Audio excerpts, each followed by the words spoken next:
जय हिंद बच्चों, स्वागत है आपका बाबा गणित वाला चैनल पर। बच्चों स्टार्ट करने जा रहे हैं हम क्लास 8 तक का जो परीक्षा 2024 का सेट नंबर 2 है, जिसमें हम जिसके हम जो ऑब्जेक्टिव क्वेश्चंस थे वो को एक क्वेश्चन में कंबाइन कर चुके थे। अब हम करने वाले हैं क्वेश्चन नंबर 11। ठीक है, तो आओ स्टार्ट करते हैं।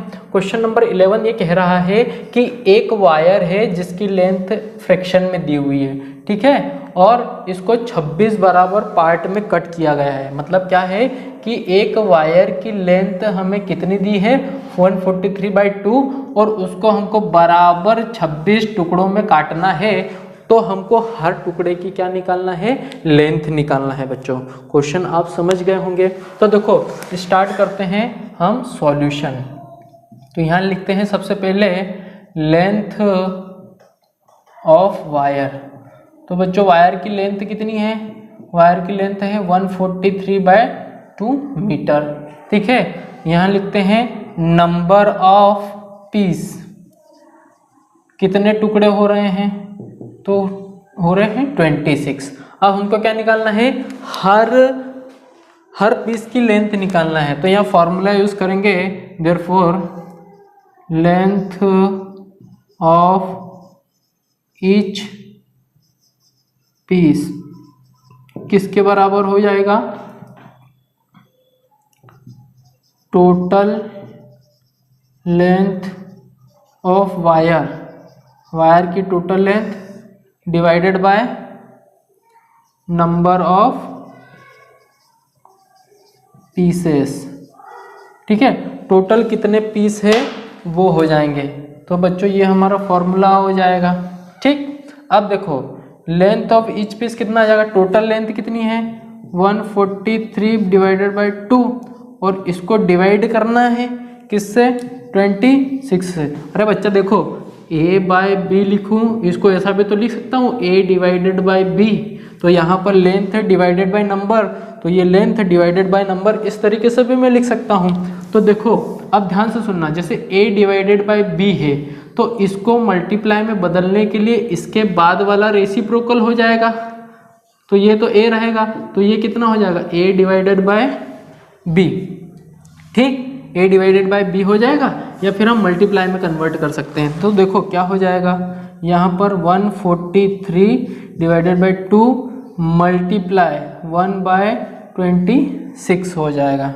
ठीक है बच्चों, अब इसको हम क्या कर लेंगे, मल्टीप्लाई कर देंगे। तो देखो ऊपर हो जाएगा 143/26 का डबल 152 मीटर। अब इसको डिवाइड कर देंगे। देखो बच्चों जो डिवाइड नहीं आता जिनको वो यहाँ पर भी सीख लेंगे।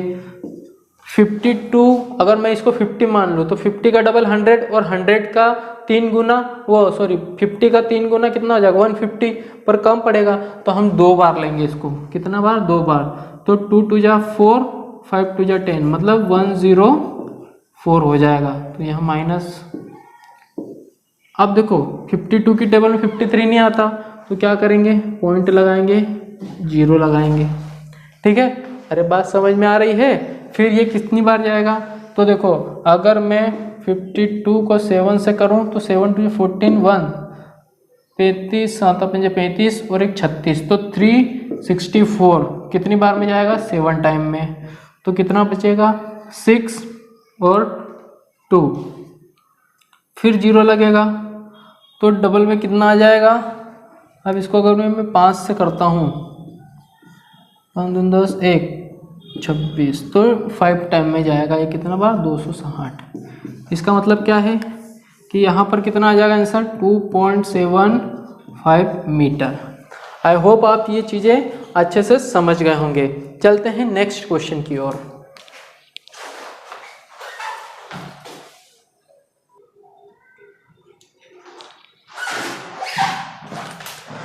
चलिए अगला क्वेश्चन देखते हैं, क्वेश्चन नंबर 12।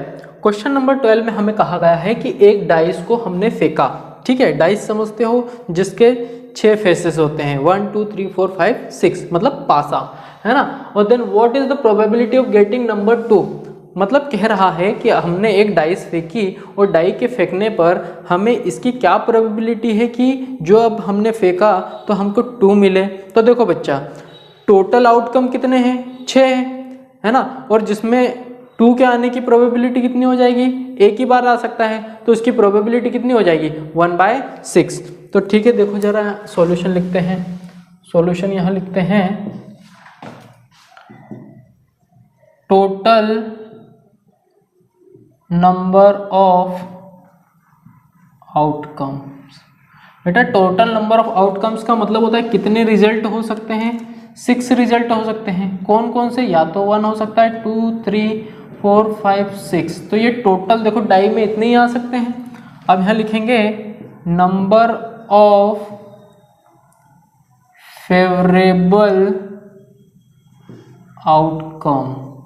तो नंबर ऑफ फेवरेबल आउटकम कितना हो सकता है बेटा, एक ही बार तो आ सकता है, और कौन आ सकता है 2। कितनी बार आ सकता है, एक बार। तो यहां लिखेंगे therefore probability of getting number 2 is equal to कितना आएगा, number of favourable outcome divided by total number of outcome is equal to कितना आएगा 1/6। हमारा क्या आ जाएगा, आंसर आ जाएगा। ठीक है बच्चों, आई होप आप ये समझ गए होंगे। अब करते हैं नेक्स्ट क्वेश्चन।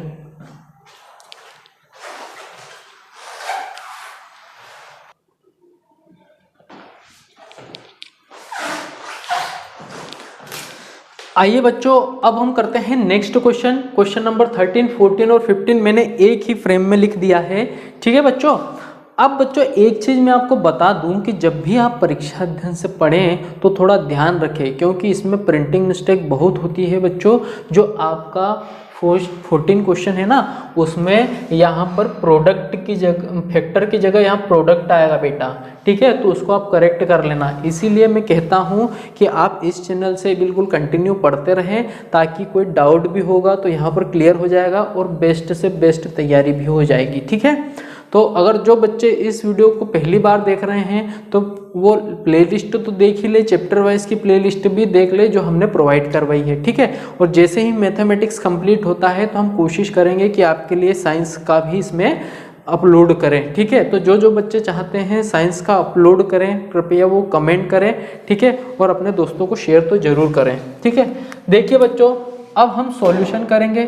सॉल्यूशन कौन सा, 13 का। ठीक है, अब देखो 13 के सॉल्यूशन में क्या है कि हमको एक इक्वेशन दी है, तो ये तो सिंपल है बेटा। कैसे करेंगे, 13 का सॉल्यूशन करेंगे। गिवन दैट, बच्चों हमको क्या गिवन है पहले हम वो लिख लेंगे। तो 5x - 3 is equal to x + 2। जब मैंने आपको चैप्टर वाइज सॉल्यूशन करवाया था तो उसमें बताया था कि एक साइड हम वेरिएबल करेंगे, अगर लेफ्ट साइड हम वेरिएबल करेंगे तो राइट साइड क्या करेंगे, कांस्टेंट करेंगे। तो 5x और ये प्लस का है, इधर आएगा तो माइनस का हो जाएगा लेफ्ट साइड, और ये माइनस का राइट साइड जाएगा तो प्लस का हो जाएगा, और +2 तो है ही। ठीक है, तो ये कितना हो जाएगा, 5 में से एक x माइनस होगा तो 4x आ जाएगा, और यहाँ पर हो जाएगा 5। तो x इज इक्वल टू ये डिवाइड में चले जाएगा, तो 5/4 हमारा क्या हो जाएगा बच्चों, करेक्ट आंसर हो जाएगा। ठीक, आई होप आपको ये चीज़ें अच्छे से समझ में आ गई।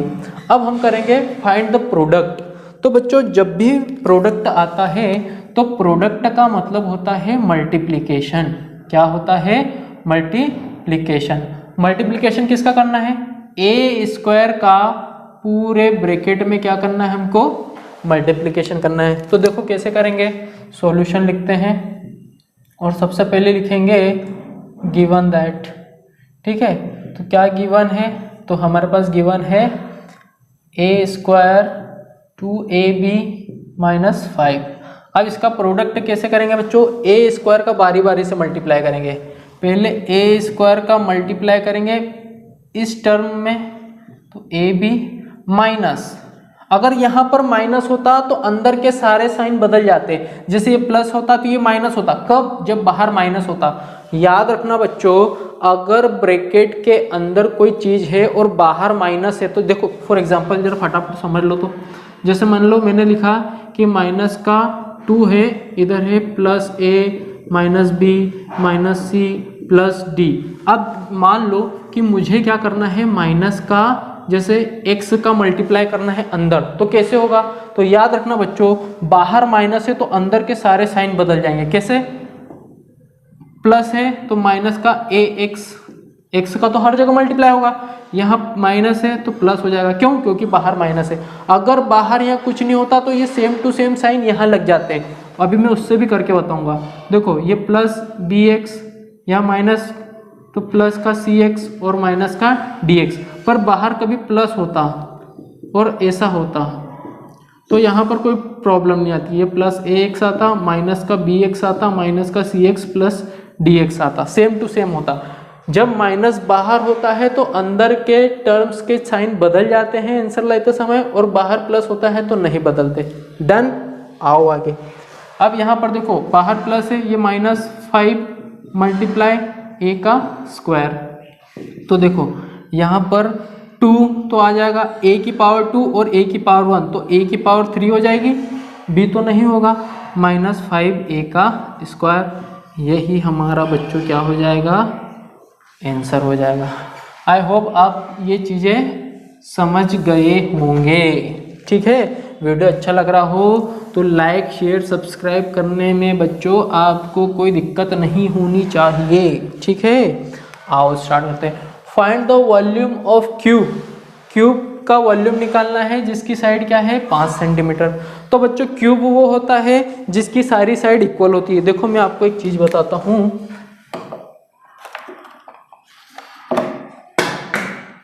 देखो बच्चों, ये हमारे पास क्या है, क्यूब है। ये क्यूब है जिसकी देखो ये साइड भी a है, ये हाइट भी a है, और ये भी क्या है, a है। जिसकी तीनों side length width height equal हो वो क्या हो जाता है, हमारा क्यूब हो जाता है। तो ये बच्चों क्या है, क्यूब है। अब देखो जरा इसको बना के देखते हैं। हमारे पास ये क्यूब इन लोगों ने दिया हुआ है, ठीक है, और हमको इसकी लेंथ दी है 5 सेंटीमीटर, ये भी दी हुई है 5 सेंटीमीटर, और ये हाइट भी दी हुई है 5 सेंटीमीटर।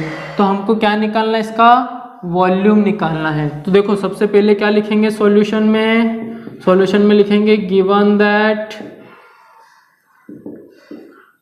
यहाँ लिखेंगे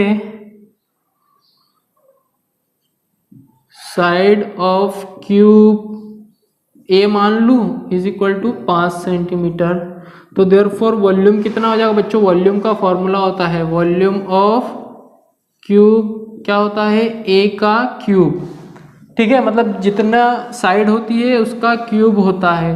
तो यहाँ लिख लो साइड कितना है, 5 का क्यूब, इसका मतलब 5 मल्टीप्लाई 5 मल्टीप्लाई 5, तो आंसर हो जाएगा 125 सेंटीमीटर का क्यूब। तो यहाँ लिख लेंगे therefore volume of cube is 125 centimetre का क्यूब। ठीक है, बात समझ में आ गई बच्चों। अब करते हैं नेक्स्ट क्वेश्चन।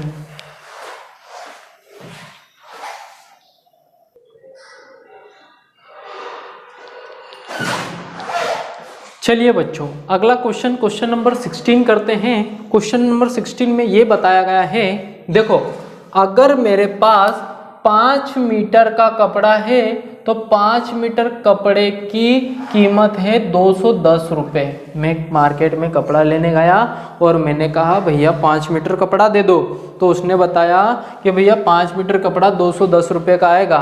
तो मैंने बोला ठीक है भैया, तो एक काम करो मुझे 13 मीटर कपड़ा दे दो और इसके पैसे बता दो कितने होंगे। ठीक है, तो मुझे एक बात बताओ बच्चा कि अगर मैं जब 5 मीटर कपड़ा लेने गया तो 210 रुपये में पड़ा, ठीक है, पर मैंने कपड़ा बढ़ा के 13 मीटर कर दिया, तो क्या इसकी कॉस्ट बढ़ेगी कि कम होगी? तो आपने बिल्कुल सही सोचा, बढ़ेगी। तो बेटा जब किसी कीमत बढ़ने पर कीमत बढ़ती है या घटाने पर चीज़ें घटती है तो इसको कहते हैं डायरेक्ट प्रोपोर्शन। जब मैं आपको चैप्टर वाइज सॉल्यूशन करवाऊंगा, चैप्टर वाइज जब हम कौन से चैप्टर पे पहुंचेंगे, प्रोपोर्शन, डायरेक्ट प्रोपोर्शन पे पहुंचेंगे, तब इसका पूरा बेसिक समझाऊंगा। ठीक है, तो अभी इसका क्वेश्चन करते हैं। और सबसे पहले हम मान लेते हैं कि let the cost of 13 metre cloth is x। तो यहाँ लिखेंगे solution let the cost of 13 metre cloth is x rupees. मैं मान लेता हूँ कि मेरे को 13 मीटर कपड़ा x रुपये का पड़ रहा है। तो अब इस टाइप के क्वेश्चन में हमको टेबल बनानी पड़ेगी। क्या बनानी पड़ेगी? टेबल बनानी पड़ेगी। ठीक है, और यहाँ क्या लिखेंगे? यहाँ लिखेंगे लेंथ ऑफ क्लॉथ और यहाँ लिखेंगे कॉस्ट ऑफ क्लॉथ। तो लेंथ अगर मैंने क्या लिया था 5 मीटर लिया था तो कितने में पड़ रहा था? 210 रुपये में। ठीक है, और जब मैं 13 मीटर ले रहा हूँ तो मुझे x रुपये में पड़ रहा है। तो कुछ नहीं करना बेटा, देखो डिवाइड ही करना। देयरफॉर बाय डायरेक्ट प्रोपोर्शन कितना आएगा? 5/210 इज इक्वल टू 13/x। यहीं से कर लिया करो, फिर 5/210 और 13/x। तो यहाँ से देखो क्रॉस मल्टीप्लाई करो तो ये हो जाएगा x की जगह आ जाएगा 5। ठीक है, और ये डिवाइड का कहाँ चले जाएगा? 210।